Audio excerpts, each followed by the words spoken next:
familiar face, Marcello. You ended up top 64 with Goukis, Yeah, right? yeah, unfortunately. Yeah. Is there anything you want to say before we go to the list? Yeah, I mean, we didn't have much time after the new Forbidden Unlimited list came, but everyone thought Gouki was that, especially here without Summon and Searcher. But I don't know, we tried it out and figured out a lot of different combos that you can still do. I consistently went for 4 cards with Gambler and Trigate as well, which is like insane, or Extra Link depending on the matchup. And I also expected, and that was the case, that a lot of people disregarded it and played a lot of less sand traps in the main deck, and it was really easy for me.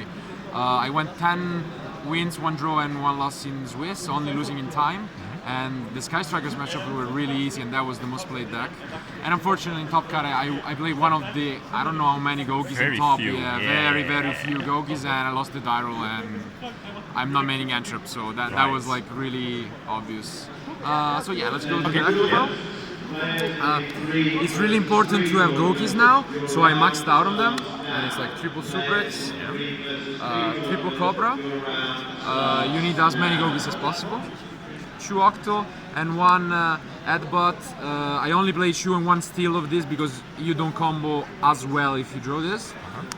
The 1 Barrag, it's the brick but you want it. And the biggest and best decision of this deck was actually maining triple Scorpio, which is quite different from the standard list. Basically, as I said, you need a Gouki. And my decision was to main 3 of this and to play all extenders that works with this. That's why I'm not playing, for example, Junk Forward, because they don't work together well. And this was exceptional. I very rarely bricked, except from top 64 where I bricked, but for the rest of the event it was very smooth. And then the also weirdest part about the deck is I'm playing 2 Iblee. There is a few reasons. So the main one is that differently from the past, if you open 1 Iblee now, it's not just a different combo that you have to learn, but it's actually worse because you need more extenders and monsters to do everything. So if I play 2, it's almost impossible that I open 2 Iblee. And something's really cool is that if I actually open 1 Iblee and I have another one in the deck, I can still do the full combo, whatever my end is, with just 1 Gouki and an extender. And this was perfect for me, honestly. It came up a lot of times that I opened 1 Iblee and I could still do everything, and I'm really happy about this choice. The rest is just extenders that work with Scorpio. So I play triple Butterfly as the last monster. 2 Brigandine. I play 2 only because it's once per turn. So if you draw after, other later on, it's dead, and it's worse than Instant Fusion because Instant Fusion is now raging. It's not anymore. You don't need to play the level 3 anymore, and this is so much better now. It's an out to a lot of annoying monsters. Like Inspector Border or whatever, like any even Trickster monsters. It's just easy, so this is much better. And then Rota, of course. And the last extender of the deck was the Sky Striker package.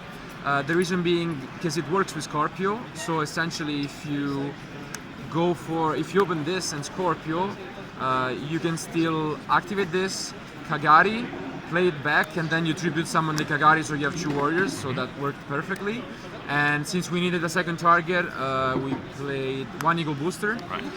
It's also pretty cool, and it negates Anthrops, it protects your Isolde, and it works in the pure matchup very well.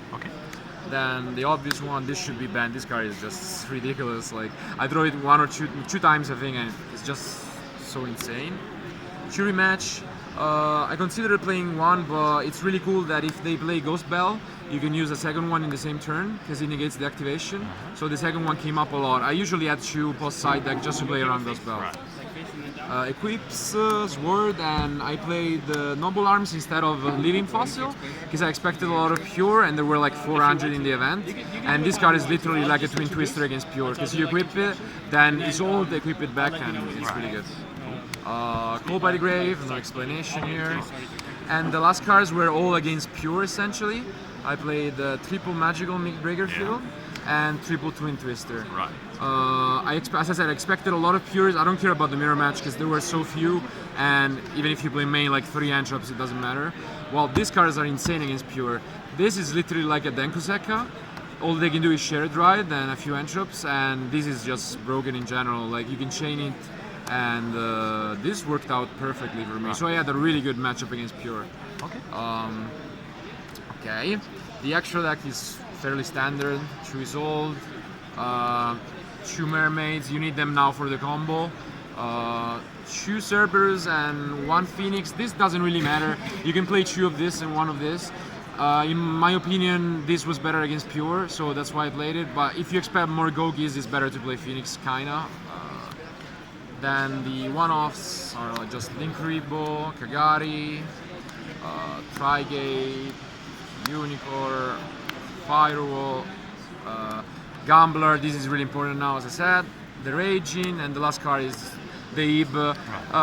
You need a generic Link 2 that points in both directions, so anything is fine, but this is really good because it protects from Ghost Ogre, so that's it. Okay.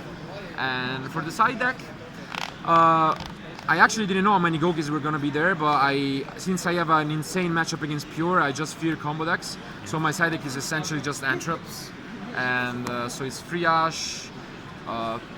It's basically ABC. That's what I used to call it because it's Ash, Bell, and Cherry. Right. So it's all the Antraps, and then 2 Impermanents as well. Not 3, just because it's worse against the mirror match because they can have the field spell.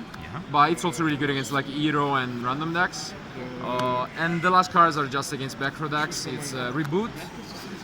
I thought was really good against Altergeist, True Draco, and whatever, and it was better than 8 Runate, so I just went for 3 and 1. Going back, if I knew there were just these few Goukis, I would probably play 3 of this and maybe no Impermanence at all, I don't know. But I couldn't predict that. It worked out really good for me, honestly. Alright. So yeah, I wanna thanks first of all my friends Alberto Marazzi and Stefano Memoli. We played the same deck. Unfortunately, they couldn't make it even though they were X3. It was a huge event, of course, and I want to thank my team, Team Jobber, GRB. Follow us everywhere, Facebook, whatever, YouTube. We post regularly, and see you at YCS London. Okay. Nice and quick. Thank you. Congrats.